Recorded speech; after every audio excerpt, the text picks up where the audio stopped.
I would definitely say the jump stop is a move that I've taught many kids, and not just the jump stop, like how to do a jump stop, but how to do it effectively and how to use it in your game.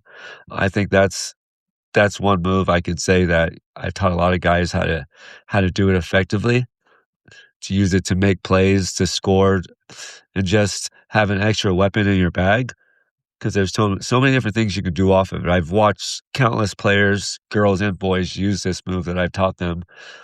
And again, maybe not taught them, but actually, because you learn how to do a jump stop as a kid, I think, and people will teach you how to do it. But a lot of people don't know how to actually use it and weaponize it.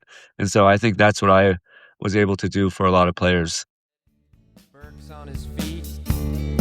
He looks up and gives me a grin and says, "Hey, dude, you too must be from Marin." Marin County's A-OK, from Tam to Stinson all the way to MA. Fresh organic veggies in the market every day. The Dennis, Dylan, and W. Welcome to the Run TMC Podcast. That is the Run the Marin County Podcast, a podcast about basketball based here in lovely Marin County. I am Duffy Ballard. I'm your co-host. I'm here with your other co-host, David Levine. We're at his kitchen table. It's a beautiful February day. There are birds chirping. The sun is out, and I'm feeling grateful to live here in Marin County, California. Grateful for you, Duffy. And it's afternoon, so we are not doing this over a cup of coffee. No. We're smart. But we're both coaching later, so there might be caffeine in our immediate future. This is true. We're coaching. I've got to practice. You have a game. We'll leave it at that. Very excited to introduce this episode. Yet another roundtable, Duff. What roundtable is this? 5, 6? 6, yeah. And we have others planned that are in the works that I think are very creative. We're going to have an officials roundtable. Yep. We're going to have a parent and player roundtable. True. We're going to have a roundtable, but it's going to be at a rectangular table. Wait, we've done that already. Hexagonal, a rhombus. If by the way, if people have suggestions on other roundtable, quote unquote, discussions we can have, we are all ears. We're open to this. So the one today is that cold open was the words of the great Stevie Johnson, who joined us on this roundtable, one of the best skills trainers around. So the topic today was skills training. And Stevie obviously was espousing the joys of the jump stop, one of his patented moves that he teaches and uses as a player. So very fun to discuss skills with our stellar roundtable. I've seen your jump stop, Dave. Like yours seemed to be like it's a jump stop 2 feet, but it's often then a couple fakes and a pass back out. Is that fair? I definitely am not shooting, Duffy. I'm going to be passing. But yeah, I'm big on the stomp the 2 feet. So the different kinds of jump stops.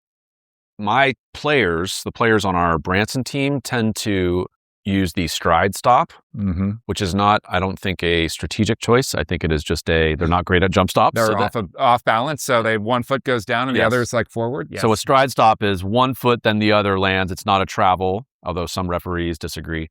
But whereas a true classic jump stop, like Stevie was talking about, is 2 feet pounded to the ground, and that gives you the option value of you can use either foot as your pivot foot. If you do the stride stop correctly, and they're both at the same time, which some really good players do, like Luka does this, then either foot is your pivot foot, which gives you a lot of options in terms of how you can fake and then go up and under, or like our good friend Jordan Poole used to do, he'd use the back pivot foot and then he'd kind of do a reverse turnaround fadeaway, and you can create a lot of space. So, absolutely. Yeah, the stride stop's a very powerful tool to just take up space. NJ Gray on Branson is a very good applier of the stride stop in addition to the jump stop. But I just love the traditional 2 feet stomp, 2 feet in the paint, pivot, kick. It's just good basketball. Yeah, NJ Gray, so I think Marin listeners will know him for sure, and soon a wider audience in the next couple of years will probably know him when he plays at the D1 level, most likely. And he was a guest on the first Players Roundtable.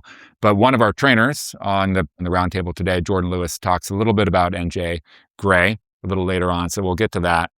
But before we go on to the roundtable, Dave, a couple other jump stops. So There's the pro hop, which is a move that you and I were not taught No. when we were learning the game.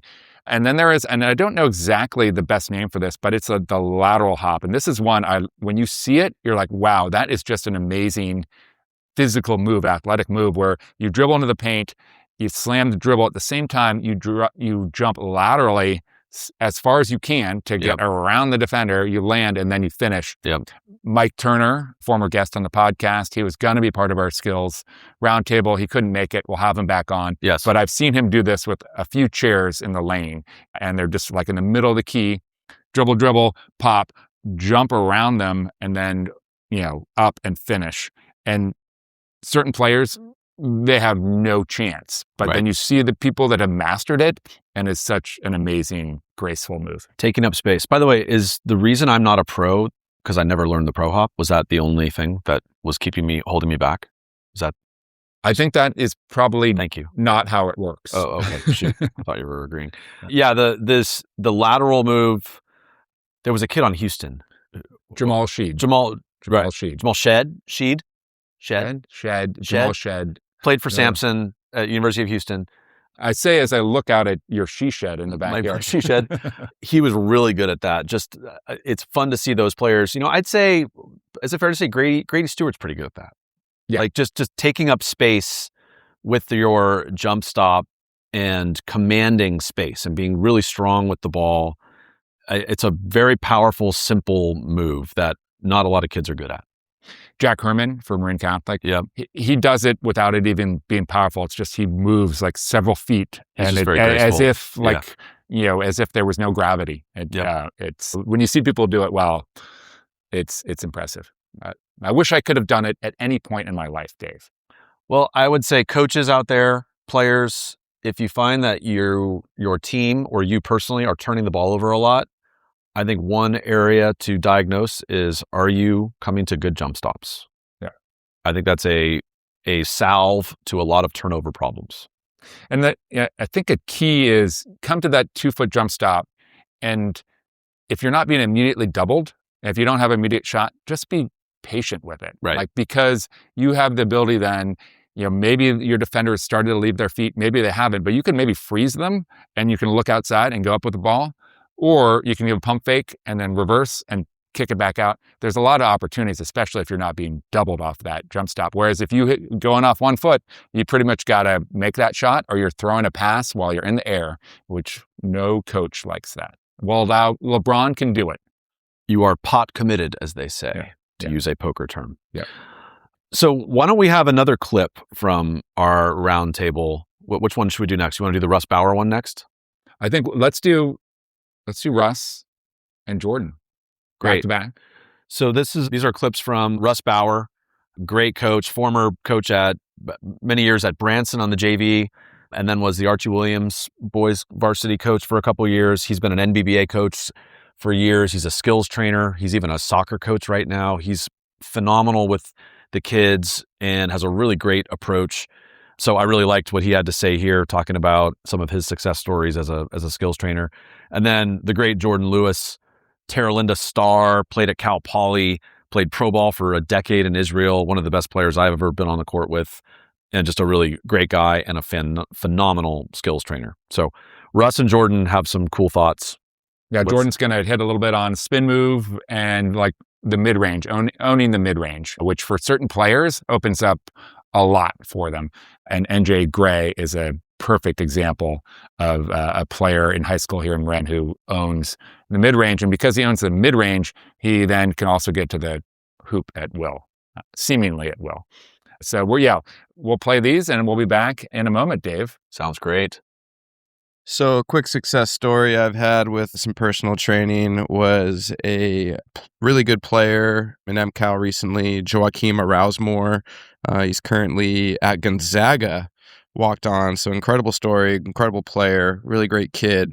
Freshman year, his shot really needed to just start from square zero, get rebuilt. So it's really just getting the players to buy in to the process and starting slow.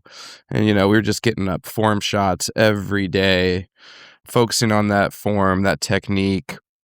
and just normalizing it, making it feel normal through just thousands of reps. Again, starting from form, working our way back. And, by the time he was up at the varsity level, he was knocking down threes with consistency and just has had an amazing career as an athlete. So really proud of him, and to see, how you can just rebuild a shot over the course of a couple of months with just dedication and time, persistence. So success story there. Joachim, shout out Joachim. Enjoyed seeing those moments pay off. One of my high school players, Judah Van Ulick, he plays for Reardon. He's on the varsity as a freshman. We started working a couple years ago, and one of the things that we started working on early on was getting to his mid-range pull-up and also to some controlled fades. And that next summer through his next season, he became so lethal from the mid-range, being able to score at multiple levels, but his mid-range really, really picked up, and he was getting to his spots and getting that shot off consistently at a high clip. And that was really fun to watch. Another player, NJ Gray, plays for Branson. He's a super talented player. When we started working, he was already quick and had great handles. We really tried to focus on things that could expand his game and work on pace and reading the game. But one thing I think this past season that he's learned to embrace a lot better is his mid-range game. I think everyone sees it. That's been really fun to see him embrace that, because when you're that quick, you go up against most guys, you're like, I can always get to the rim against most people. But when you're getting doubled and triple teamed and need to find creative ways to score, the mid-range pull-up is such a consistent weapon to use. And, I don't think enough people teach the importance of that mid-range nowadays. Obviously, the three-pointer is really important, but, he's another guy that I think benefited a lot from his mid-range game. And I got some younger players the same way, working on stuff like that. It's just so fun to see, especially like when you're working on the move and see it pay off in game. So we had these four great skills trainers with us at the hub, as always. So Colin Hamilton, Santa Fe boys varsity head coach, longtime skills trainer and coach around the county. Has coached at College of Marin. He's been at MC. He's been all over the place. He's worked with some amazing players, including arguably the best player to ever play in Marin, Joey Calcaterra, who Colin talks about a couple times in this discussion, which was awesome. Russ Bauer, I just talked about Russ, Jordan Lewis, Jay Lou, and then Stevie Johnson. And Stevie actually they each give their intro. Stevie gives a lengthy intro, which was great because Stevie's had a really interesting career as a player and coach and trainer. So I thought this was awesome. My only criticism of our roundtable here was it was too short. I actually had to run at the end because I had to go coach a CYO game. So that's why we had guys send us a few voice memos at the end. But after this discussion, Duff, you and I both agree we should do another skills trainer roundtable. So we're going to get a few more folks, including Mike Turner and others, to continue this because it's a topic that I think we can talk about for much, much more. Yeah, player control and us. We probably didn't get into the skills questions quite soon enough in this discussion, although the pickup discussion that you'll hear was great as well. Yeah. And there are a lot of questions we didn't get to, so we sent a couple questions afterwards. So you've heard a couple of the responses. And then at the very end of this podcast, we have Jordan and Russ Bauer also will be talking about how to teach a kid to use their offhand or left hand for most of us. So that will be after the interview ends. We'll get to that. And before we do anything else, we'd like to thank our sponsors. So you're going to hear from them here. And just a note, Dave, Run TMC Season 3 Encore Pop-Up Store is almost live. Almost. So if this store is live, by the time we go live, it will be in the show notes. If not, it will be in the next show notes. There was a running joke at one of my old companies where we would have weekly team meetings, and every time there was a deliverable, the person responsible for that deliverable would say, well, it'll be ready in 2 weeks. And it was always like, everything was always 2 weeks away. Mm-hmm. And it would often take 8 months, but 2 weeks. So team store, pop-up store, 2 weeks stuff. 2 weeks is just far enough out that you feel like, oh, well, yeah, that seems reasonable. It's not next week. It's not next week. I can check in on it in a week. But it's not a month, which sounds so long. Right. So it's a good manage your expectations kind of 2 week thing. Yeah. Cool. Well, please enjoy. And then for the Marin dorks, yes, we will try to give some insight into playoffs and NCS and all that stuff, but we'll do that when the time is right. But we know that everybody's charging hard right now in February into the postseason. It's been a really fun season. If you're listening to this locally, great. If you're listening to it somewhere else in the country, I'm sure that you're in the thick of the playoffs just like we are. And it's a fantastic time of year. Love watching all these teams compete. Yeah, March Madness just around the corner. Oh, yeah. Oh, yeah. Oh, yeah. Beautiful. Let's go. We are sponsored by Encore Custom. From the field to the gym and everywhere in between, Encore Custom designs high-performance team apparel built for athletes, coaches, and active communities. Each piece is crafted with technical precision, modern fits, and customizable details that bring your team identity to life. Shop their ready-to-wear performance gear online or in-store, or create custom designs made exclusively for your team. Visit www.encorecustom.com or stop by their headquarters at 891 4th Street in San Rafael, California, to see where performance meets design. Thank you, Neil, and the Encore Custom team for your support. We love you. And thank you to our newest sponsor, the Social Club. That is the Social KLUB, a modern indoor playground in Sausalito for kids aged 0 to 7. It is designed for play, exploration, and creativity. By day, it's a beautifully curated play space where kids can burn energy and parents can relax. That sounds great if you have little kids. And after hours, it transforms into a hub for adult classes, workshops, and events, bringing the same sense of community to grown-ups too. This is co-founded by Tessa White, who is a big fan and now a sponsor of the podcast. Thank you to Tessa. And you can find the Social Club at 2650 Bridgeway in Sausalito, California. The Social Club is also available for rental for parties. You pay the rent, then there is the party, and the rest is gravy. The Run TMC podcast is also sponsored by the Hub in San Anselmo. With plenty of parking and new Tesla charging stations at Red Hill Shopping Center, the Hub is the go-to burger spot where locals come to dine, drink, socialize, and sponsor Run TMC Podcast roundtables. While their 100% grass-fed burgers are divine, the menu also features healthy salads made with local produce, vegetarian and vegan options, and the best crispy chicken sandwich in Marin. Amen to that. With 8 craft beers and ciders on tap, plus hand-spun milkshakes, there is something for everyone. Big thank you again to Jerry and Rebecca, to Jake and Dexter Beers, and all of the Hub staff that welcome us to the Hub for good food and good company and above average podcasting. Thank you again to the Hub. We are sponsored by Batiste Rum. Thank you to our friend John Lawson for supporting us again. Batiste Rum is imported in bulk from the French Caribbean before proofing and bottling in Napa. It's made from 100% sugarcane juice, not molasses or syrups like other rums, so it's light and dry with a clean, not sweet taste, making it perfect for mixing your favorite cocktail. Its production process has been third-party verified as being carbon negative without relying on purchased offsets, so you know it's done right. Find Batiste Rum at fine local retailers like United, Nugget, Total Wine, Marin Beverage Outlet, and more, or ask for it.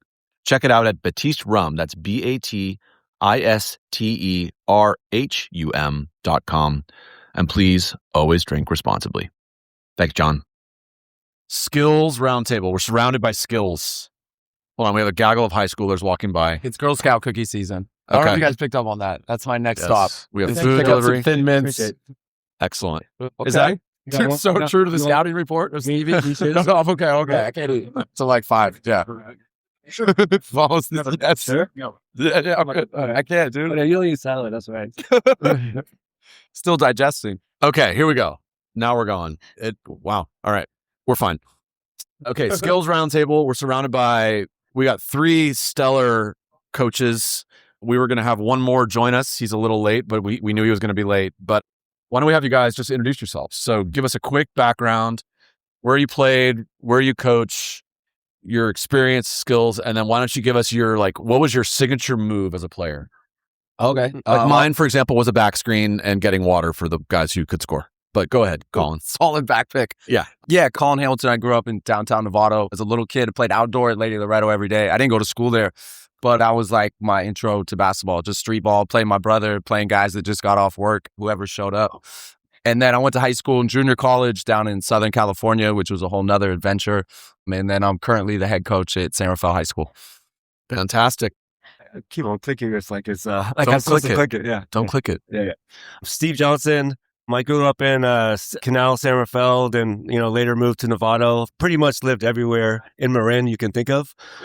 I played basketball at Redwood High School, and then for Mike Grignani, and then I transferred to San Rafael my senior year. I was the first of joining the Big Three with Will Venable and Dustin Brown, first person to do it. Left Redwood, went to San Rafael, saw a better opportunity. No joking. But This was before NIL. Yeah. But we can't so confirm. then I went to San Rafael, played for Brett Tavani. After San Rafael, I went to San Jose City, played for a famous coach, Percy Carr. Yeah. Played there for a year. Then I went to Santa Rosa Junior College, played for Coach McMillan. Out of there, I went to Hawaii Pacific, played at Hawaii Pacific for J.D. Barnett. And then after Hawaii Pacific, I finished up my last year at Dominican for Brett Tavani again. After I played for Brett Tavani at Dominican again, I went and played in Denmark. Well, actually, I just trained and worked at a coffee shop for like 4 or 5 years, like not just trying to figure out my life. And then I went and played in Denmark when I got an opportunity, played there. And then I traveled to China with Jim Holm, who was a trainer of mine at Redwood. Sure. Great guy, took me to China. We played for a couple months versus Australian teams and French teams and German teams and Chinese teams. And we travel all over China, playing in felt like millions of people in these stands. It's crazy, right? So that was fun. Probably edit that part. And then I got a lot I could say about China, but I'm not. All right. But it's a whole separate episode. And then after that, I came back and I just started coaching, training at the Bay Club. I started with Tim Morgan at TAM. Nice. And former guest. Yep. And then after Tim, actually, I'm sorry, before Tim Morgan, I was with Steve Campagno at Redwood. Yep. And then after that, I went and I coached with Gene Barnes at Branson. I was his assistant coach. And then from there, I made another detour and I went to TAM with Tim Morgan and was his assistant there. Yep. And then after that, I went back to Branson for Tavani and then with Jonas. And then I was the coach. And now I'm just a basketball trainer and basketball trainer. Yeah. Awesome. If you just heard that journey, you might think that Stevie's about 98 years old, but he looks like he's only 23. But he is an extra large shirt, by the way. He's sneaky big. Okay. Double XL. Russ Bauer. I was going to say, Stevie, a lot of miles on those legs, man. Got a nice history there. I'm Russell Bauer. I played at Drake, Archie Williams, played under Doug Donnellan, went to Sonoma State, did a bunch of intramurals. I was a really good dodgeball player. Eventually came back into Marin and started getting into coaching about 2014, about 12 years ago. I was coaching in MCAL for Drake, then went over to Branson. Stevie was over there helping out Jonas. I helped out Zach Borello, who was the JV coach at Branson at the time and eventually became the JV coach there, then became a head coach for the varsity team at Archie Williams for a few years. And all the while, over the last 10 years, I've been with MBBA, directing the kindergarten league and, coaching all different levels of and skill levels, age. So, yeah. Fantastic. So really psyched to have you guys. Jordan Lewis just rolled in. He's gonna join us in a second. Jay Lou has already been on the pod, so people know him as well. He's a great skills trainer.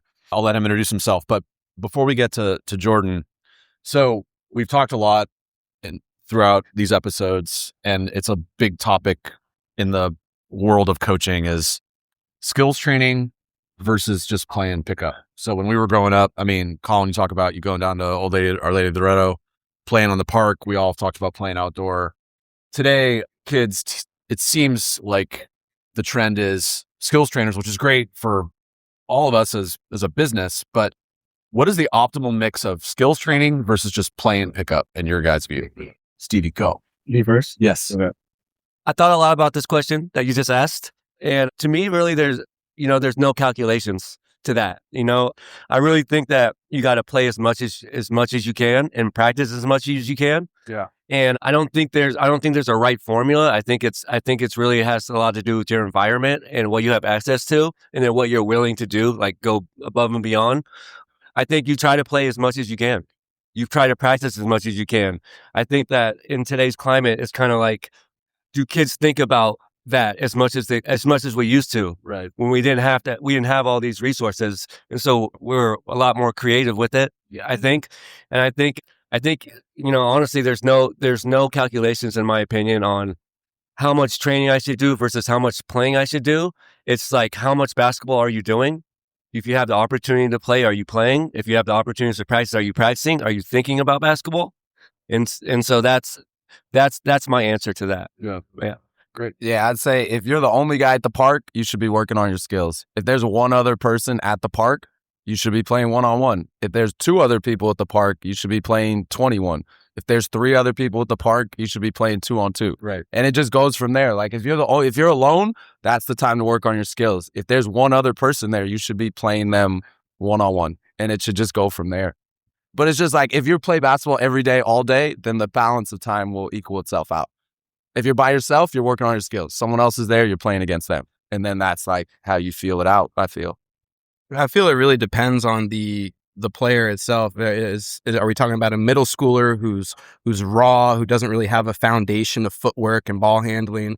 If that's the case, it's tough for kids to find pickup these days, but if they can get a trainer a couple times a week to build that foundation and then try to apply it into some pickup run on the weekends, go down to OMB and play with some old heads, and that would be great. But for maybe like a higher level high school player who's, got those open gyms in the off seasons, maybe playing for a club team, you should be playing like pickup or a game, 2-3 times a week as much as you can, like Stevie's saying. But all the while, if you're a varsity level athlete, you should have that, that ball handling, that 15-minute ball handling workout you do nearly every day. You got to be getting shots up on the side. So, maybe more 50-50 as far as playing pickup to skills for that varsity athlete, maybe even more pickup if possible. It depends on the skill. Each kid's so different these days, and especially with age, the combination, whatever's right for the player. Yeah, no, it's all really good perspective. Okay. Jay Lou, hello. Hey, how's it going? You're good, man. You're good. Why don't you give us your quick background? So you've been on the podcast. People know you. You're a legend. But give us your quick background and talk about what you're doing now. All right. Well, thanks for having me again. So I grew up here in Terra Linda. I went to Terra Linda High School. I had a pretty good career there. We had some competitive teams back in the day. The league was pretty strong. I was lucky enough to end up going to play in college at Cal Poly. I was a walk-on, an invited walk-on at Cal Poly. And over my time there, I earned a scholarship.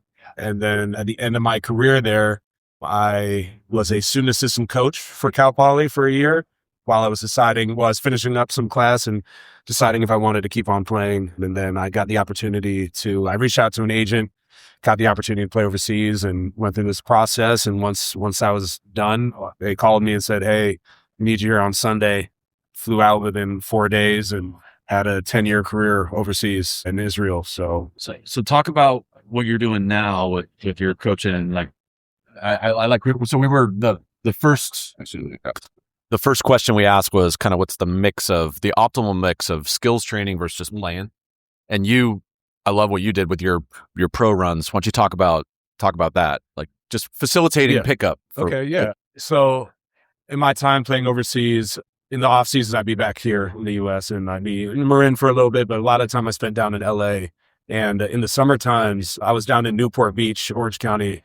I did 6 summers down there, which was great. It was a lot of fun. But in L.A., SoCal, the basketball culture is just everywhere, right? So you walk outside, there's hoops going on everywhere. And one of the things that I loved, that's why I would go down there every summer, so I could get my workouts in.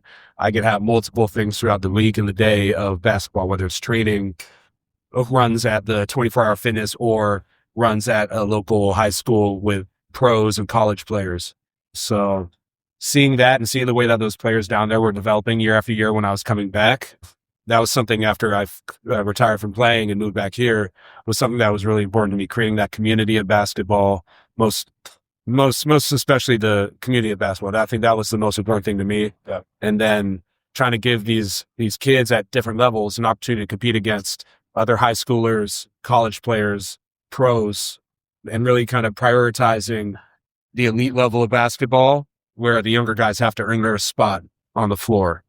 And I think that's one of the things that helps accelerate development as young players that you don't really get a lot of, is playing against older players that are more experienced. One of the things I noticed overseas is that, a lot of the teams that you play for, it's a mix of veteran players, like by the end of my career, myself, at 34 or 35, some mid-level vets, at late 20s, and then you got the 18-year-old kids, 16-year-old kids, 7-year-old kids, 17-year-old kids on your team that you're playing with, and they're held to the same level of scrutiny as the veterans, right? So they have a chance to compete every day against seasoned veterans who have been through college and been playing the pros at different levels. And those younger players really benefit from that knowledge and that experience of competition with those players. And that's something that a lot of kids in the U.S. don't get, right? AU, all the kids are playing against other high school kids. Very rarely are they playing up against college kids. Very rarely are they playing up against pros. And I think that's one of the most unique things there. I had a teammate my last season over there, Ben Saraf. He was 16. He was on my team. I was half my age. I turned 17 that season. He was one of our best players on our team. And 2 years later, he just got drafted by the New York Nets, or the Brooklyn Nets. He's playing for them. So it's like the development that you see from him as a 16, 17-year-old getting to play with veteran players and against veteran players. And in these systems that actually have like accountability and stakes to it. It's really interesting. I mean, you look at the history of the European players and their success in the NBA, even going back to like Tony Kukoc, right? Like Tony Kukoc was playing against pros when he was 16 and 17. I mean, obviously the dream team kicked his ass then, but then when he got to the Bulls, like he wasn't afraid of anybody. Yeah. Right. Luka, same thing. So it's interesting. Yeah. Whereas, so you facilitated these pickup runs. You call J-League Pro Hoops runs, whatever, which is awesome. Runs, yeah. And so you get this mix of players. So that leads to a question that I know, Colin, you like this question. The best pickup. So you talked about going down to the park, whoever's there, play. Kids today, when they play pickup, it seems like they're playing pickup with their friends, with their team, right? Like, hey, let's go to the gym. Coach will open the gym and we'll play pickup against our team.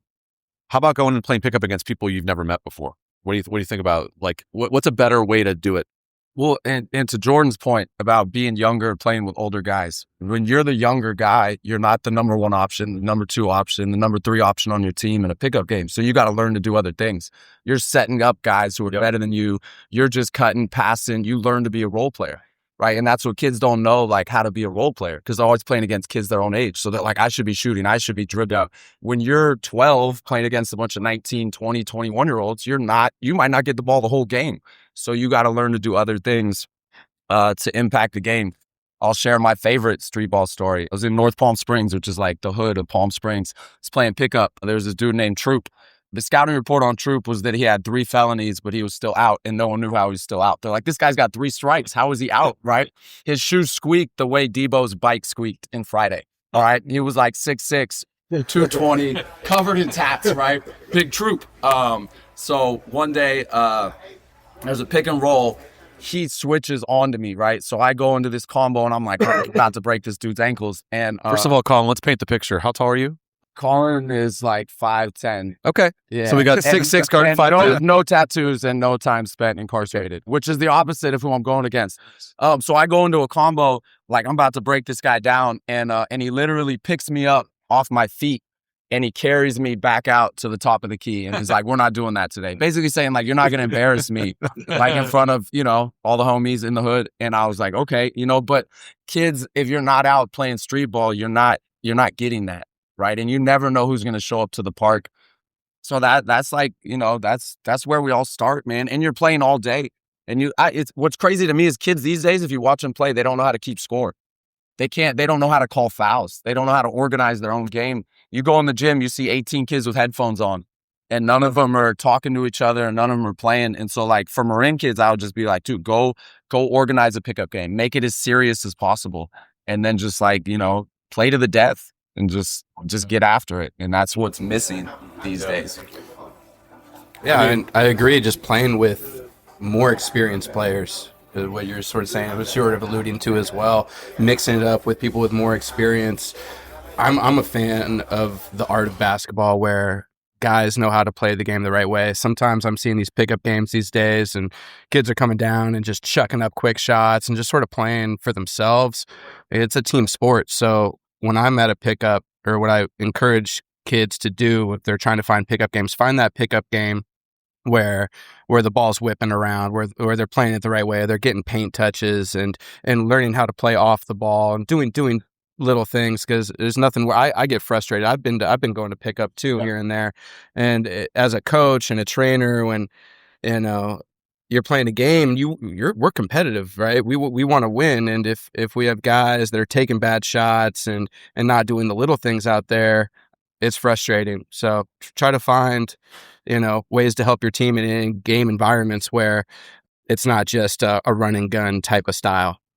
And you could go 15 minutes that way. You could play outdoor Lagunitas Saturday morning. You'll play against every ages 16 to 60, and you'll see great. But Wednesday nights, Eddie Joe Chavez opens the Lagunitas gym. I remember I was playing there one night. Guy shows up in jeans, work boots.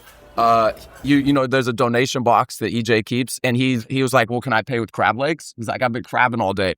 And one of the best on-ball defenders I've ever played against. And this guy was in jeans, work boots, and paid with crab legs. Thought you were going to say that was Buck with jeans and No, he was there that night. But just like, finding random people that love basketball to play against, and then just respecting what you can get out of that. Stevie, what you got? I mean, you're a legendary pickup player. What do you think is the best forum for playing pickup? I mean, just depends, in my opinion, just, where you're at and who you're with. Yeah. Like I said before in the earlier questions, like whenever you can play, you should play. Yeah. I think that for me personally, like my best runs, like pickup runs, were when I was younger. You know what I mean? With Gene, Will, and Hiroji, we play at Miller Creek 2-on-2 for hours. And I think you're lucky when you can find people that can make you better. And I think that when you don't have people that make you better, you have to kind of play pickup with that mindset that like, hey, I'm going to destroy. I don't care. There's no difference, right? I think mindset is formed in pickup basketball. And a lot of kids, like if you notice like in high school games, like how many times have you played a team that sucks and then none of your players get up for it and then like you guys barely win, right? And so the same thing in pickup basketball, in my opinion. If I'm playing pickup basketball, I want to stay on the court, and these 4 guys who I'm playing against are garbage. I want to make sure I end it quick, so then I get the next team, right? And you don't want to lose to those guys, because then you're off for 4 games and you don't get to play the good players, right? And that happens a lot in pickup basketball. And so with kids, I run like similar to Jordan. I ran a pickup hoop league where I'd have like high school kids, college kids, pros would come in from the summer to the Bay Club. We wouldn't do a full court, but we'd do 4-on-4. Yeah. And, they'd all come in. We would have 5 teams, winners court, losers court. And at the end of the hour, games would just be like quick games to 5. And the losers court game ends right away, right? When the winners court game ends. And at the end, first versus fourth, second versus third to games of 21, and hour and a half, and guys play a lot of games and just, get after it. I really like 4-on-4. I like 5-on-5, but I really like 4-on-4 even more than 3-on-3 as a coach, because it's just so much better, in my opinion, to transferable to the games of basketball. And like, how much 4-on-4 shell have you done your whole life? Yeah. You know what I mean? So it's like 4-on-4, in my opinion, is a little bit better than 3-on-3, but I understand 3-on-3 spacing and all that other stuff. But like, I like 4-on-4 as far as teaching and playing open gym. Yeah. That's great. I mean, like, we talk a lot about kids having a feel. That was always a Jonas Hanna thing, about having a feel on the court. I feel like you learn that in pickup. And so you see these kids today. I mean, I think we can all think of them who do a lot of skills training where they're dribbling around cones and they're knockdown shooters, but you put them in a game where they have to make a decision. Or maybe the guy that's their guard has gone left on them 3 straight times and scored. It's like, how about I force this guy right? You don't need a coach to tell you that. Yeah. Right? You should figure that out. That's having a feel. And pickup teaches you that. Because if you don't figure it out, you're going to be sitting for a while, right? Yeah, and definitely, like Colin said earlier, just playing though, like it all adds up. Yeah. Like bad comp, good comp. The more you play, it's going to add up and create a advantage or like time served, like in the long run, right? Yeah. And so like just playing pickup. Like the other day, I walk into because I teach a kids class where we basically just play pickup for an hour. You know, we do skills for 15 minutes, then we just play pickup, and I ref and stuff like that for an hour, and it's just pickup for an whole hour. But I come 20 minutes before my class, and they're playing pickup. The kids in my class are playing pickup. It's the worst brand of pickup you'll ever see. Sure. Right? But they're playing pickup, Yeah. and it's just like that's actually like what it's about. Right. You know, they came early, they made their own game, they played, and now they got to play a whole another hour and a half with me reffing, and you know, it's great. That's, you know? that's awesome. Yeah. That's awesome. Jordan, walk us through. So let's say you've got a good high school player that wants to work with you. Mm-hmm. Walk us through what's a really good skills workout in your view. You got an hour. What are you doing with that kid? Well, I mean, I think the foundation for all good skills training is like the fundamentals. So typically the way I like to start is kind of getting synced with the basketball. So some light warm up with the basketball just gets you in sync with the ball. And then usually I go into ball handling, ball control, some aggressive dribbles, build out our rhythm. And then from there, we try to push a little bit more once we're worn, some more aggressive combos and stuff. And then I like to get, after the ball handling section, get to some rhythm shooting to get some touch going towards the basket, and then work my way out from the hoop out. So get some touch finishes, then to some attacks to balance, and then get to some like in-game actions.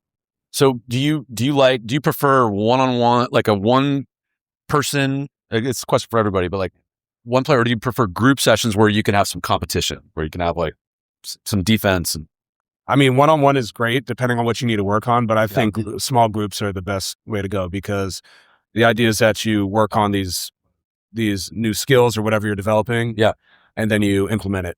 Right. You compete. Yeah. And, you know, that's a way to translate it immediately. Like you can do a lot one-on-one with a client, but once you get, you know, 2-on-2, 3-on-3, where they can implement it with other people out there, it's a whole different training session. Yeah, you need sparring. This is like boxing, right? You got to hit the bag, but then you got to go into sparring. And then it's like, I think a good trainer finds good sparring, right? Like I remember when Joey Calcaterra, when he was young, when he was like a freshman, we would go to St. Vincent's, and I'm just bringing in the best players I can to play against. Older guy, anyone I can get to play against them. And then what's funny is then he grows up and he's older, and I'm like, dude, come play against my San Rafael guys to make them better, right? So it's like you're just trying to find better sparring, which is like the key, right? Go play against someone who's better than you at this time and just, you know, like learn from it. So I think a lot of it's like it's so similar to boxing.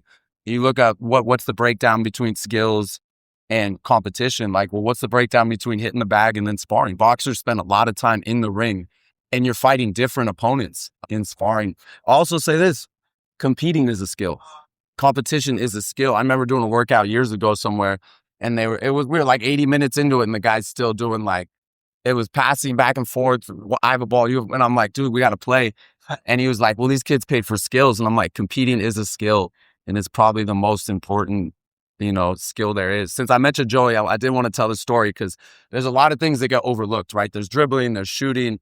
When he was a senior at Marin Catholic, a lot of times when we go work out, I would just rebound and his dad would work him out, right? Most people, their dad is their first trainer. His dad was amazing. You know, the pull-ups, the floaters, Rich Calcaterra. Yeah. Rich Calcaterra, amazing basketball trainer, right? Totally. If you look at how good his kids are.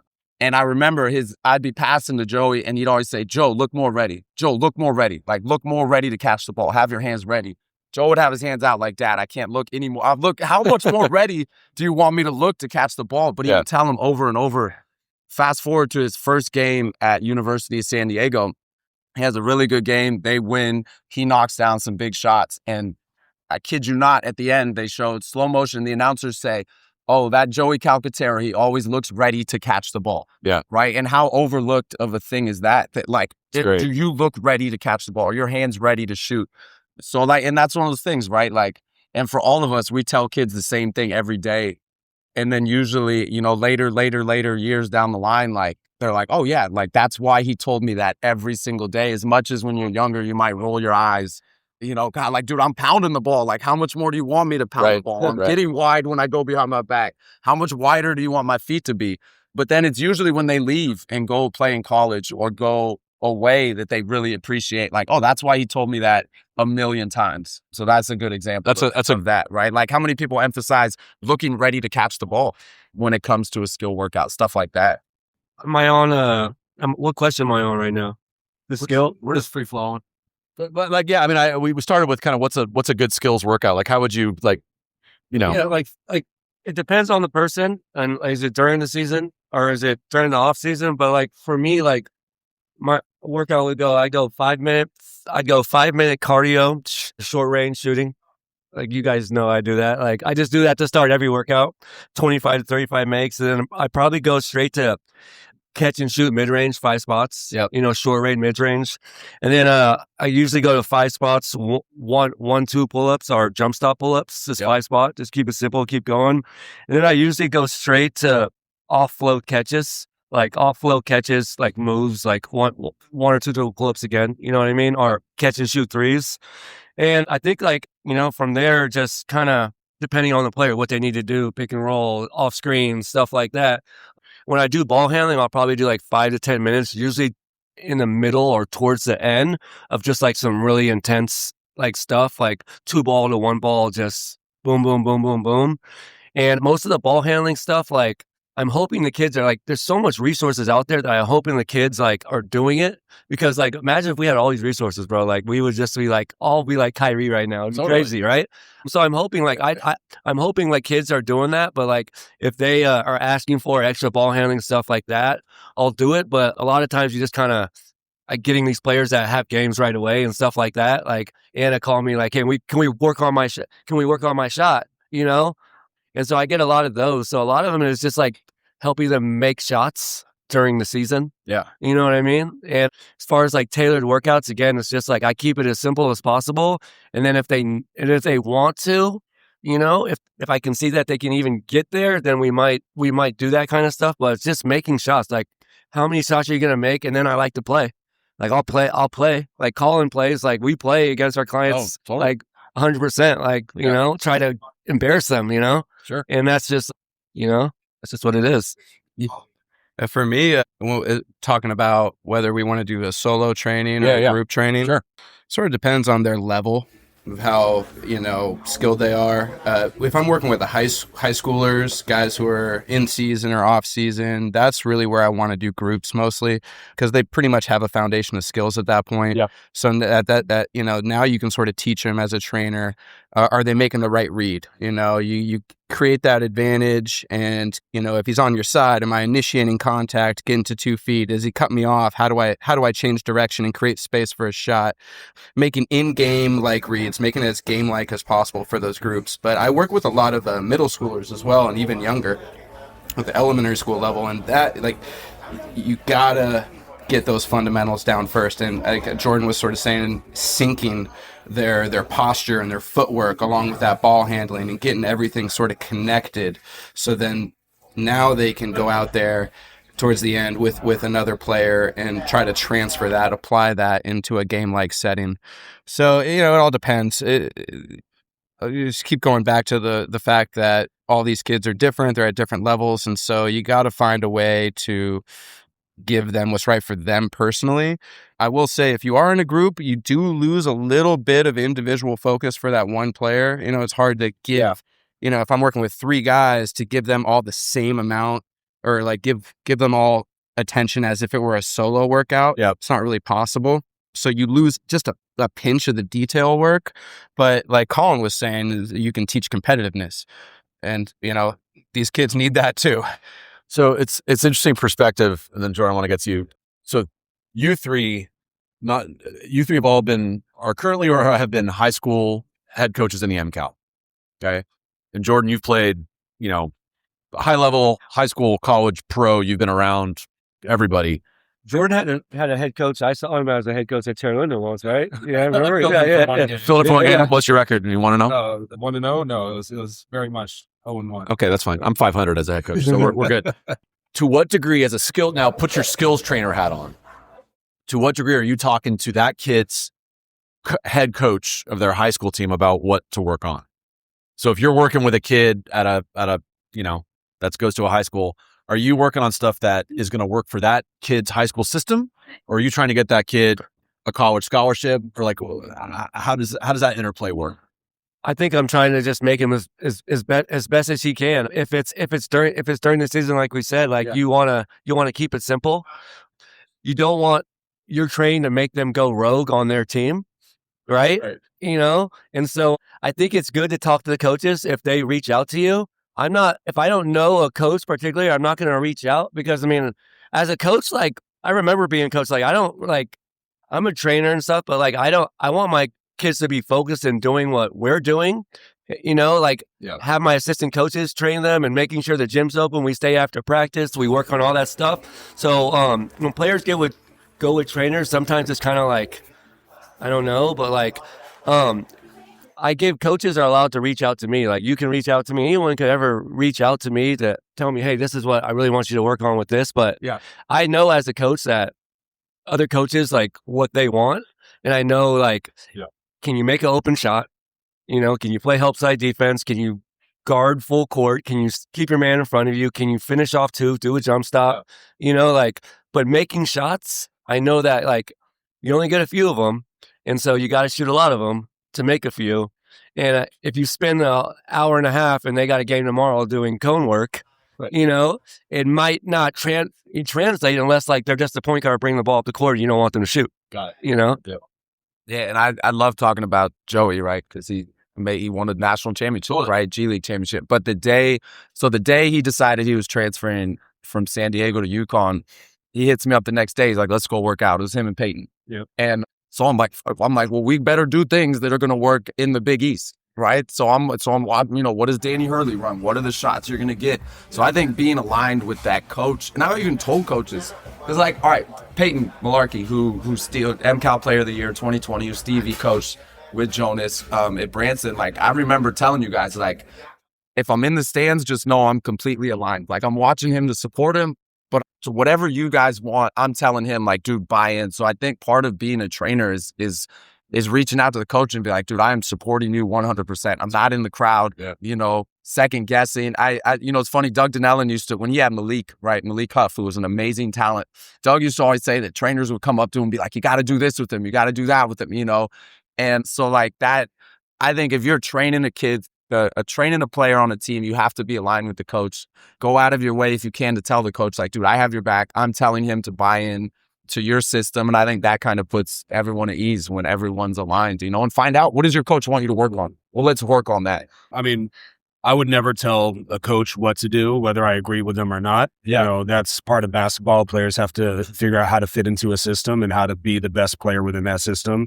So usually if the coach is open to communication there and wants to have, an open channel there to be like, hey, I'm always willing to ask, what are actions that you want to work on with this player? What type of actions do you plan on having, so-and-so, run? And then we'll look at film, we'll evaluate the film and see, all right, you're getting a lot of these opportunities and we keep on missing these options within the offense. Like, player comes to me, oh man, what happened this game? I didn't have this. I'm like, well, let's look at the film. And you're seeing film, well, you did have the opportunity, you just didn't capitalize on it. So we'll go through game actions that they're actually running within their offense and seeing how we can take advantage of those, how we can have better spacing, how we can execute better. If these are things that the coach, obviously in practice, maybe they don't get to go over it as much as they do with me. So we can be an extra opportunity to refine some of the details there and how they set their man up, their spacing, how they read that action, how they come off that screen, where they're catching the ball, they're catching it too far out. Right? Maybe they need to catch it close to the 3-point line before, they start dribbling. Skill development is still, we're everything translates to everything. So the ball handling, the balance, the footwork, doesn't matter what you're doing after that. It's going to translate to those different actions, whether it's just working on, hey, getting into a shot, or working on coming off a screen in a game action, or flaring to the corner or cutting to the basket. It all translates. Yeah. But in season or going into season where you're like, hey, this is what your role is going to be and this is what you need to be really good at in order to be effective this year, we're definitely going to work on those actions and those things that will translate directly to their opportunities in the game. And to his point about balance and footwork, most kids, you can instantly make them better by getting them lower and wider. If they're lower and wider and they have better feet, and I told you I want to talk about Chris Fulton, Larry Fulton, Fairfax Pavilion back in the day. That whole thing was about lower, wider, boom, right? Like I can still hear Larry Fulton in my head going boom, boom. And he was, in his 50s and 60s back then. But you're watching him get low and you're watching him get wide and you're watching Chris Fulton pound the ball. And it was like this life-changing experience where you're like a larger than life clinician, right? Where it makes you go, I want to pound the ball. I want to be low and wide, right? Like one of the things, if you just want to focus on one, like the behind the back dribble, if you're low and you're wide with your feet and you're slamming that behind the back, just like you would a crossover, like you're instantly better, And so just most lower, wider, pound the ball instantly, kids get better. Set your feet, instantly better. When I was used to do all the prolific prep stuff, there's this dude named Devin Daniels who played at NC State. Yeah. And I was watching him and again, part of it too is when we're dealing with high level guys, no one's ever held them accountable. They're just like, you're already really good. You're already going to NC State. Just keep doing your thing, man. You're killing it. For me, the cool part has always been like, dude, you're already going to NC State. Now, how much better can you, right? So he was doing something on the wall, half speed, where he like dribbled through his legs, touch the wall, right? And I was like, dude, let's do some zigzags, quick 1, 2 through the legs, 1, 2 through the legs, zigzag. And no one had ever held him accountable or asked him to do something. The very next game, he made a dude fall because he drove full speed, set his feet wide, and then pulled it back, and a guy fell. And that was one day, just me getting him zigzagging lower, wider, setting the feet, and he dropped the dude. So you know what I mean? I was like, okay, nice. Which again, as a trainer, when stuff like that happens, you're like, yeah, that's what's up. That's a nice move. Duffy and I met at the Fairfax Pavilion with Mike and Larry Fulton what year was that? Is it 1971? I think it was. Free walk. I think it was before indoor plumbing. Yeah. But yeah, no, we grew up and it was, you're right. It was simple. Doing the block drill, like getting the 2 feet off the window. Okay, so that's a good segue into skills training today. The game today is different than it was 20 years ago. How have your skills training sessions evolved over the last couple years? Or are you still doing the same stuff that you're doing? Like, Colin, you've been doing this for a long time. If you do a skill session today, is it the same actions and stuff you're working on as it would have been 15 years ago? A lot of it's the same, lower, wider, So pound the ball, starting close. foundation, building blocks, fundamentals. Yeah, if we're doing, my big thing is there's 4 things you could do with the basketball. You cross it over, you go through your legs, go behind your back, go behind your leg, right? And it's like, what sequence do you teach those in? If you're a teacher, you're teaching history. You don't teach the Civil War for 5 minutes and then teach about Rome for 5 minutes and then bounce around to the Mongolian Empire, right? So when we're doing crossovers, we're doing crossovers. Crossovers going forward, crossovers pulling back, crossover combos. When we're doing through the legs, we're doing through the legs, going forward, through the legs, pulling back. Same thing, behind the back, and you kind of go from there, right? So it's like, you got to approach it like a teacher. Are you teaching things in a sequence that makes sense that they're going to remember, right? That repetition. And so, yeah, a lot of it is exactly the same, man. And I think in terms of shooting drills, because shooting's a big thing these days, right? Kids, you got to be able to knock down open shots. And it's like, how do you create pressure in that situation, right? I'm a big, you got to make 2 in a row before you get to the same spot. I'm also, if you got 2 kids in a workout, you got to make it 2 in a row combined. You got to make it and he has to make it, right? That peer pressure. Because that's the game is all pressure. So how do you simulate that pressure in your skills training, right? One of the things I like, this is a classic Luke Chavez. When Luke was getting ready to go play in Venezuela, we used to go out to San Domenico in the mornings before camp and we would work out and we would try to make 10 threes in a row combined, right? So 1 spot, 2, we're alternating spots. We got to go 10 in a row combined. And me and Neil Chavez used to always say, making 10 in a row wouldn't feel so good if it wasn't for missing on 9, right? Because now I'm Luke Chavez, who's a million times better player than I am, right? If I miss on 9, he's got to start over, right? So the pressure of that, so how can you create situations where they feel game pressure in your skills workouts, right? You talk about something that translates, crazy amount of pressure, right? MCAL playoffs are about to start. Packed gym, if you're not comfortable with pressure and you're a guy who doesn't want the ball, that's an issue. So pressure is great. And then Russ, I want to get to you. So decision-making, that's what I feel like is sometimes lost in the kids who are obsessed with skills training, but they're not used to making decisions, right? How do you deal with a double team? How do you read a ball screen? How do you teach decision-making in a skill session? I try to keep it simple. Other trainers have different words for this. I like to call this the drop position, where they get that ball back in their sort of pocket. Yeah. They're in that athletic position. I've heard other coaches call it the split position, where you can either sort of like drive strong hand or cross over to the weak side, whatever sort of cross that is. But it's a simple read, and ultimately the defense is going to tell you what to do. So, you create some space, maybe an escape dribble, square up into that drop. And then at that point, it's I try to keep it as simple as possible with these kids. If you can get over that top foot middle, do it. Is the gate open? Can I drive baseline? Do it. And just stick to it, because these days, as these kids get older and more advanced, the court's going to get smaller. And so these kids need to learn how to play through that contact. And so drive, initiate contact, fade in, get to your spot. And if the defense cuts you off, change direction. If he's on your side, fade in, get to 2 feet. If you have him beat, maybe you're going off 1 foot, getting off that runner, going up strong to the rim. Yeah. It's really as simple as that. And it's about reading the defense. And so that's why, especially at the varsity level, when you're doing those group trainings, it's really nice to have 2, 3, 4 guys where they can compete, set up some sort of drill where they can make those small-sided games, where, the 2-on-2s, the 3-on-3s, where they can learn how to make decisions at a high IQ consistently.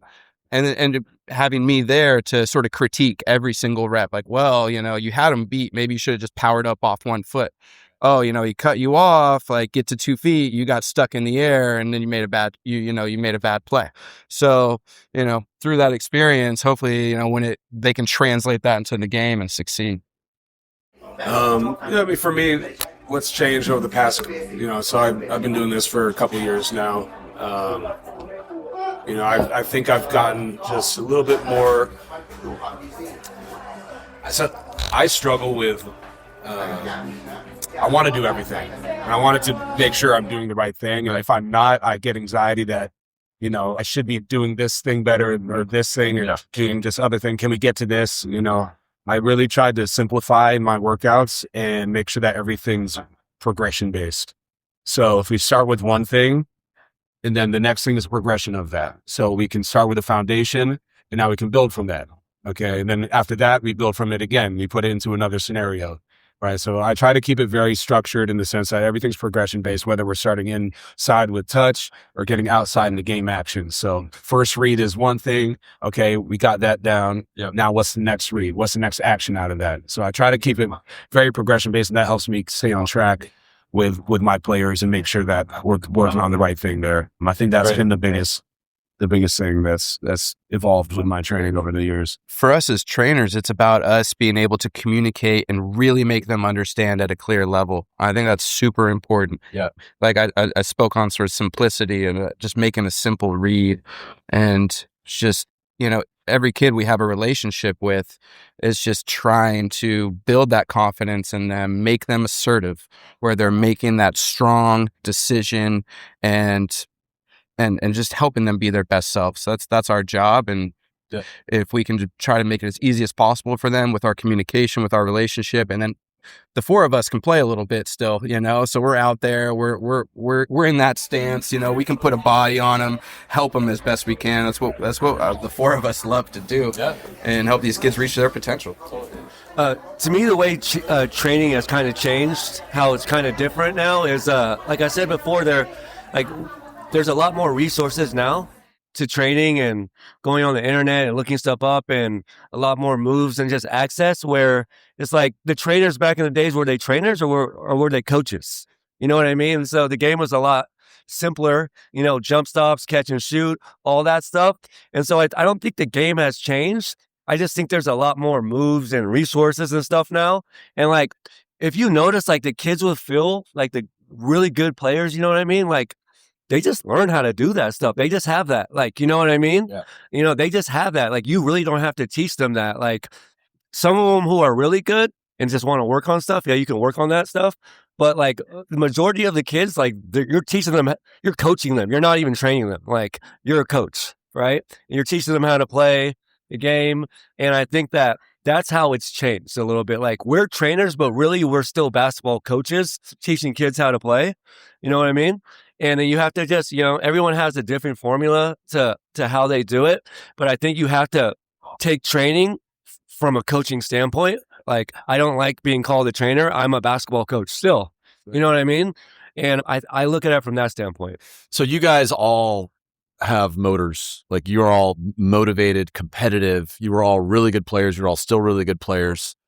How do you teach the kids that you're training to do this stuff on their own? So I have a line that I'm always telling the kids, like, I can't make you better. Like, it's impossible for me to make you better in this lesson. Yeah. You have to have a foundation of drills of stuff that you're doing on your own for you to actually get better. Right. And I always tell them, man, these drills are yours to do on your own. Like, and if your drills have gauges, like my mid-range drill, you have to make 35 shots in 5 minutes. Right. And that's just my warm-up drill. That's the first 5 minutes, 5 minutes, get your own rebound, go around the court, inside footer, jump stop. I don't care. Go to a different spot every time until you make 25, 35 shots. If they can't do that, they're making 20, but they do that for 3 months and now they're making 35 or 40 in 5 minutes. Well, that's a gauge. That tells you, okay, I'm getting better. Right. You have to have gauges that tell you if I'm getting better by myself. And so you got to find those drills that you're not good at and you got to do them. And then you got to watch yourself get better and better and then just evolve from there. Yeah, I always tell kids, you have to have your own outdoor ball. How many kids these days don't own an outdoor ball? Totally. They don't have their own basketball. That's crazy. For me, the coolest thing as a kid was you get your own basketball. That's how we all fall in love with the game, is we all remember our first outdoor ball. I had a red, white, and blue ABA ball that I used to bring to the Fairfax Pavilion that had lumps. It was lopsided, but I wouldn't give it up, right? Like, I love that ball. And, coaches would, make fun of me for it to be like, man, you still have that ball. But like, how many kids don't have their own basketball or that relationship with that basketball or a home outdoor court, right? For me, it was Lady Loretto. I would go down there every single day after school. I would walk to Lady Loretto. Well, when I lived in Palm Springs, it was Whitewater Park. I lived at that park. And then you have your own, you have your own routine. And that's where, like, all the things that the drills that I do with kids, I'm like, these are the drills I used to do on my own when I knew I had to get better. And they don't have that routine. The kids these days, I'm like, dude, get a playlist, get your own ball, find a hoop. And then I guarantee all the drills we do with our kids, we teach them well enough to where they could do them on their own, right? It's not like, well, he's not here to tell me. You know what it is. We almost do the same thing every time. I literally get all my ball handling stuff from him. Like, he's a master at that stuff. So like, I also think like trainers have to like pull from other trainers and other coaches and learn what works. Like, I learned the best ball handling drills from Colin, like hands down. You know what I mean? No, and then I learned the best shooting drills from Gene Barnes. You know what I mean? And it's just like, you kind of have to like see what's out there and just find the best system, for you. I got to repay that favor. So the other night at practice, where it's time to shoot threes at the end of practice, and Kai and Thomas, they were like, can we do the Stevie shooting drill where it's 4 guys on one hoop shooting threes against each other, partner shooting? Yeah. So I was like, yeah. So I went out and got the trash cans and said, right, first group to, where you shoot 9 and then the partner shoots 9, right? Tell us the drill. Stevie, it's your drill. You tell the drill. Kids wanted to run it. It's just 2-on-2. It's like you set it up as a tournament. You go for like 15 minutes, teams of 2. You got 4 guys at each hoop. You got a rebounder and a shooter. One team's going one way, one team is going the other way. You shoot 9 spots, 9 and switch, and then your partner goes next. Now, the cool thing is every single game, you switch who goes first. So if my partner makes 8 shots, he goes first, and I only have to make 2 shots and we win. So then the next game, you get to go first. But you go until one team makes 10 and just shoot. It's really simple. Catch and shoot. You get a lot of shots up. And the beauty of the drill is that the team you're shooting against is all in the same hoop. Right. Yeah. So as they're making shots, you're starting to feel that. You're starting to feel that pressure. And the rebounders are next to each other and the shooters are next to each other. And then there's trash talk. You might end up in the same spot as you go around next to the other shooter. That's great. It's a simple way to get a lot of shots up, though. You get a lot of shots up because it's hard to get a lot of shots up with 14 guys sometimes, and a few baskets, right? So it's like you got to have things where you guys are going to get quick shots up super fast. And it creates pressure, especially if you're Stevie's partner and he just hit 8 in a row and then I got to go and I got to, right? Like, so it's that same thing. It's just like working out with Luke. You know what I mean? If you're not as good a shooter as Stevie, you're not as good a shooter as Luke Chavez, but you're their partner and you don't want to let them down, right? You don't want to be the reason you lose the shooting game. So, and I'm sure the players feel that too. What was the question? What's your favorite shooting? I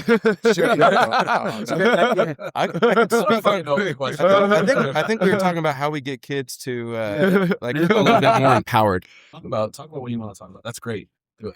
Well, decisions. well, we see these kids like once a week, twice a week for an hour. Is that enough? Is that enough for them to develop on their own? Absolutely not. And so, I give them homework. I want them to believe and buy in to, building the habit of, daily or every other day, doing some stuff on their own in the backyard, doing some manipulation drills, just getting that ball on the string or just getting some shots up. Empowering them to see some results from their hard work, and then that can fuel further results. Off season for the lower levels, I have a couple high schoolers, and I just had some trainings this morning where I'm spending a lot of time talking with them, like, all right, what's the plan this off season? And I'm just telling one kid who just needs to get stronger, like, do some push-ups right when you wake up, when you get home from school, and before you go to sleep. Now compound that 7 days a week, increase by 2 every week. And next thing you know, you're doing, 1,500 push-ups a month, add some squats in there. See what you look like in a month from now. See how you feel. Yeah. Because one of the most rewarding feelings is seeing results from your hard work. I really work hard on my handles. It's empowering, and it just makes me more hungrier for more. Sure. And so I try to build inspiration and make them understand that, like, you buy into this, go for it. Set high goals for yourself, because even if you don't quite get to maybe the role or whatever it is down the line that you're shooting for, at least you went for it and you elevated yourself because of it. Yeah. We're just trying to build, strong values of hard work, dedication, right? Communication, holding yourself accountable. Like, these are things that if you want to play at a really high level, you need those sort of things. You can't just succeed based off skills. You got to be good with your teammates. You got to be good with your coach. You got to find a way to fuel yourself as well. Yeah. So very much as we're all skills trainers, we have to develop skill of the mind as well. Yep. For sure. Yeah. No, I think, it's all about the work.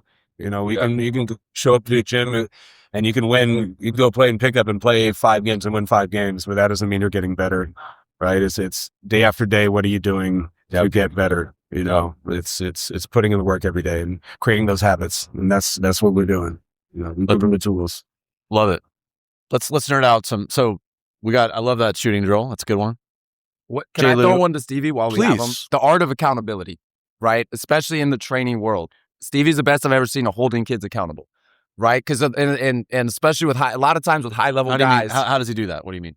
Like calling them out when they're not doing it right. Okay. And I've seen him do it with high level guys where a lot of times people would let it slide, right? This guy's already got a scholarship. So, like, what does it matter if he gets to 2 feet or if he, you know what I mean? And so I think while we have him, I think I've never seen a better coach at holding guys accountable. And obviously he has the credibility, he has all the resume, but just that, like, being able to say, like, no, it's not good enough. You know what I mean? So what is the art of holding people accountable when they're not doing it right or they're not going hard enough? You just have to have a lot of confidence in yourself. You know what I mean? And I think it stems from me having really hard coaches. Like, I've had coaches in my face, grab me by my cheeks. I'm from the old school. We've had really hard coaches, And I think that, like, they just kind of shaped me, and I've coached under hard coaches. And I think, again, like, who you are as a coach, I think it's built on your environment and the people you're around and what you've learned. Just like your coaching style, kind of, it's like a hybrid of everything, right? Totally. And so that's just me. I've been around some really great coaches and people that instilled that stuff in me. And my dad was the same way. Like, my dad wasn't a basketball guy, but he's the best basketball coach I ever had. Yeah. Just because, like, he'd wake me up at 5 a.m. and make me carry bricks around the levee in San Venetia, and then, pick all the weeds and, do everything I had, just do everything. Right. And so that taught me just discipline and just, like, no BS. And just, like, he really rubbed off on me as far as, like, if my dad was a basketball coach, I think I would coach like my dad. You know what I mean? And so, I just having the confidence to know that, like, they might not like you, but you're going to make them better is just something you have to swallow as a coach. Well, and the great players, it's a cliche, but the great players want to be coached, right? They want to be coached. Now, the whole complexion of sports has changed so much in the last couple of years, even at the high school level, where there's this mobility of players, right? Stevie, you were a pioneer moving schools back in the day. Right. Redwood SR, but now it's like how often do you see transfers? I brought the jump stop to everywhere I played, though. Yeah, you did, of course. Always playing off 2 feet. And an extra large shirt. But like the mobility in college athletics it's crazy, right? I mean, essentially every player is on a 1-year contract now. So as a coach, if you're going to hold guys and women accountable and be tough on them, in the back of your mind, are you thinking, shit, if I'm really coaching this kid hard, am I going to lose him? Are they going and maybe that's the right thing. Maybe you don't want that kid around if they can't take it, but you wonder, like, you see a lot of great college coaches who are getting out of the game, like Tony Bennett and the other guys, because they're like, it's so different now. In the back of your mind, you got another kid on deck, right? Like, that's one thing I learned coaching at College of Marin with Dave Bernucci is like, you have a whiteboard and it's got a list of kids who are at other schools that if this guy leaves, that spot is already filled. And honestly, it's different. Yeah, coaching like Hurley guys like X's and O's, it's really important. But honestly, it's like, who's the best at recruiting now? Yeah. You know what I mean? Like, honestly, it's different. College is different. Like, I understand why college coaches would be like, man, it doesn't really matter what I'm doing and what I'm teaching if they can get the top 5 best players and I got 3 stars. It's like, it's kind of just taking that out of the game. Maybe they should go back to high school. They'll get that feel. Yeah. You know? Yeah. Because there's some kid you recruited that didn't come to your school who's experiencing that same thing with their current coach. And then they're going to hit you up in the off season and you fill that spot. There's always another guy out there. That's why you keep that whiteboard full of guys. That's like one thing I learned coaching at College of Marin is you never stop recruiting a guy. So you call a kid, where are you going next year? Oh, I'm going to this school. Okay, well, we'll stay in touch, right? Because you might not have a good experience. And then you'll be ready to come back to our school when you're ready. But the crazy thing is that's now happening at the high school level. And I've heard stories, I'm sure you guys have seen this, or maybe you've even witnessed it firsthand. I've heard stories of handshake lines after games, coaches opposing players like, hey, let's keep in touch, you know? I mean, I feel like kids were always trying to transfer schools. Yeah. So it's not a new thing. You know, I would say it's the whole culture of people transferring, especially with college doing it now. But kids are always, people always say, oh, that school's recruiting players. They're bringing players. Right. And that was always a thing. Yeah. No, totally. I agree with him. But like, also like, I mean, there's money involved now. It's completely like, what are we talking about? Like, there's money involved. Like these kids are making money. That's why that's the real reason they're transferring. Yes. To get money. Yes. And I can't fault them. Like, as a coach, you're going to be mad, but like most of these kids, like, basketball is made up predominantly of, African Americans, right? A lot of them, right?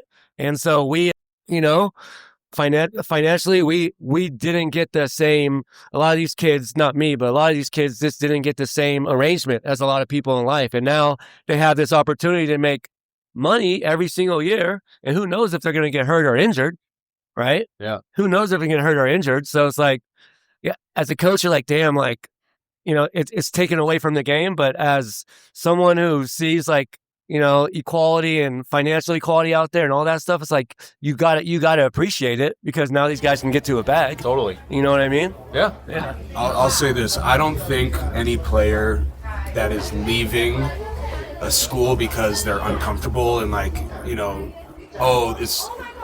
they're not willing to work through a little bit of difficulty. Yeah. That's not the right reason to leave. But I think the player should do what's in their best interest as a player and what will get them to that next level. So if transferring schools is the best decision for their career, then I support that decision. But, I don't think you should be running away from a little bit of adversity. Right. That's not the reasoning there. If I was dropped in today, I would reclassify myself twice. I'm just being honest. 38-year-old freshman in college. Okay, we're reaching the end. I've got so many more things we could ask you guys, but we can't keep you. Go, Duff.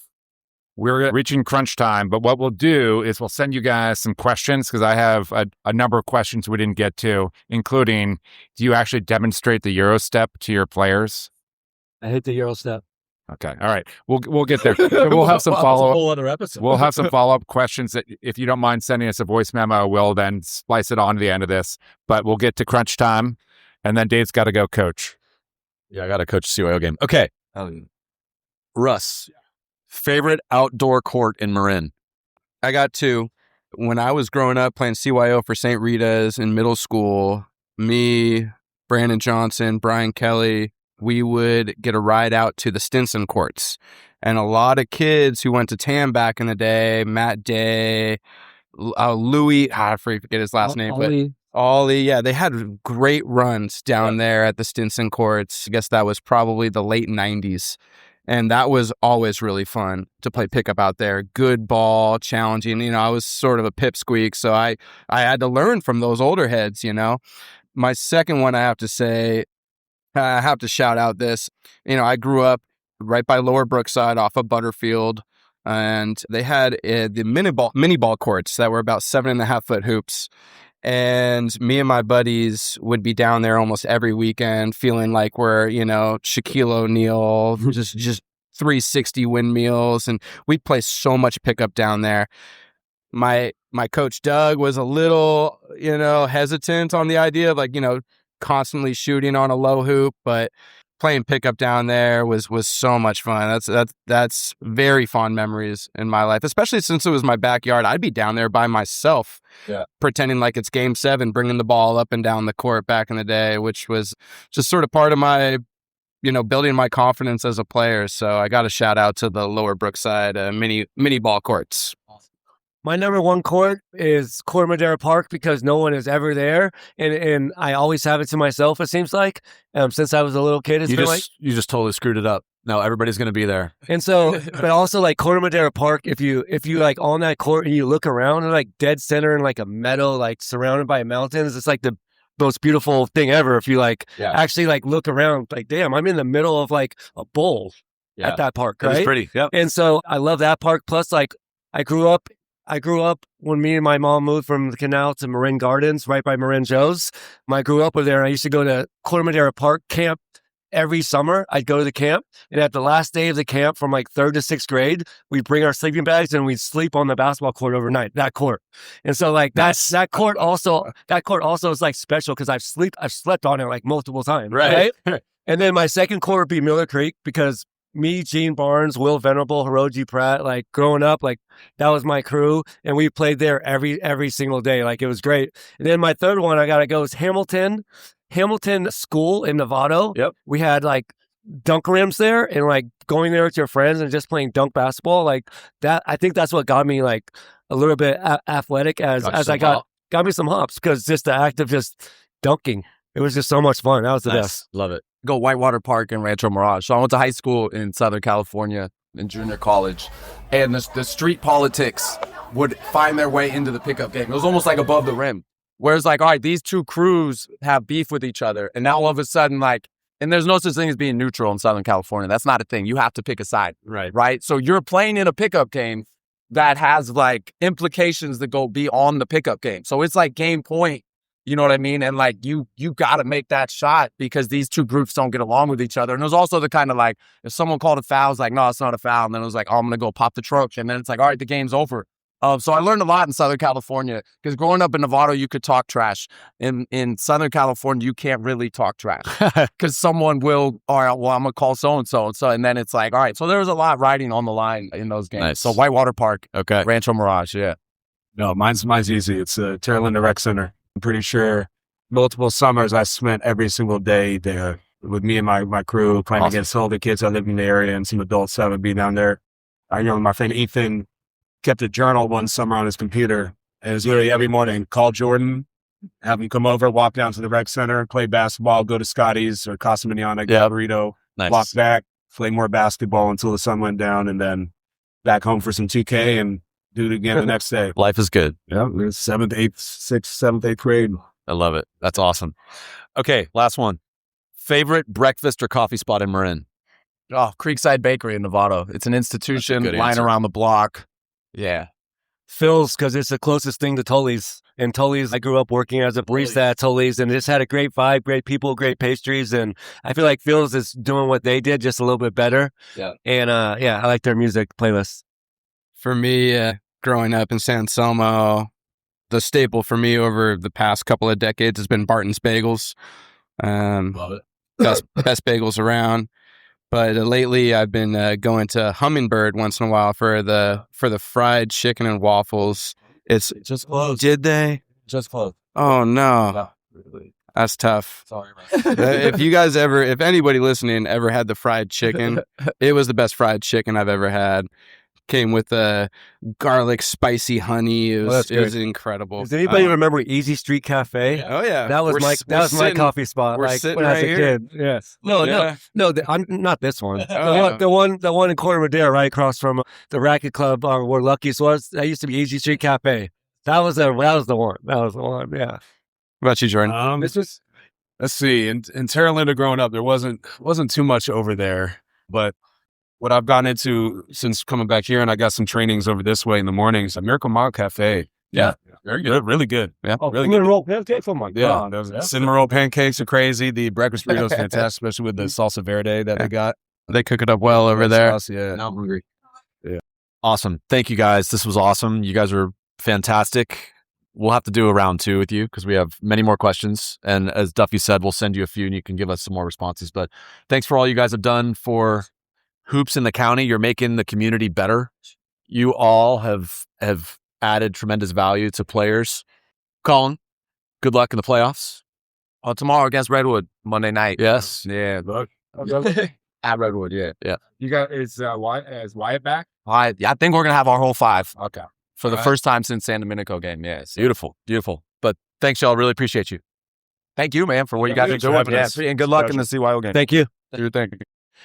As far as teaching a young kid to get better at their offhand, especially with ball handling, I prefer to make drills at about an 8 or 9 on the difficulty level, stationary and moving, but also focusing on getting them to manipulate the basketball, do things that are challenging, put in their entire wingspan, getting them to get more control on escape dribbles, on different types of dribbles, crossing the ball over, in and out dribble, just getting them to manipulate the ball and just through reps, and it's ultimately up to them. We've talked about how, we can only see them a couple times a week, but when they have the inspiration to do it on their own and put in time every day, what's 10 minutes of ball handling a day working on your weak hand? If you do that, you challenge yourself for 10 minutes a day,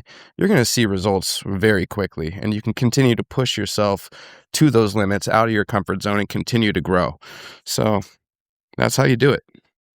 So in terms of how do you teach players to use their left hand and score and drive with their left, it can be a frustrating process. I just really, the only way, to me, the best way to do it is just to do it. So, going through drills and focusing on, footwork and, the timing of your dribbles and synchronizing your steps and finishing with the left, it's something you just kind of got to work through. It's not going to be perfect, and you can't be afraid to make mistakes. I think that's the biggest thing, is like a lot of kids are afraid that they'll, look bad or embarrass themselves because they have trouble making with their left. But ultimately, it's just putting in the work, and that's the process. You have to be uncomfortable. You have to get out of your comfort zone, put yourself in uncomfortable situations. That's the only way that you're going to make progress and develop those skills. So I just try to reinstate and reinstill that confidence in them that, hey, these misses, this frustration, this is a necessary part of the process, and you need to embrace it. And, when you see it starting to pay off and you see it click in their head, it's like, oh, I am getting better at making that left hand. Like, you see that confidence in their eyes now. And I think that's just such an important thing. But I think to break it down a little bit more, I think footwork's important. A lot of kids have bad footwork when they're driving to the basket. They're taking dribbles and steps at disjointed rhythms, where if you break it down to how to get your feet aligned and your steps aligned with your dribble, you can simplify it and make it a lot easier. Nowadays, I really like to talk about synchronizing that left-hand dribble with that right foot step, and then picking up that ball and taking those 2 aggressive steps to be able to get to the rim quick. So I think that's helped teach a lot of kids that had trouble getting there. So that's been something that I've been using lately. Burke's on his feet. He looks up and gives me a grin and says, "Hey, dude, you too must be from Marin."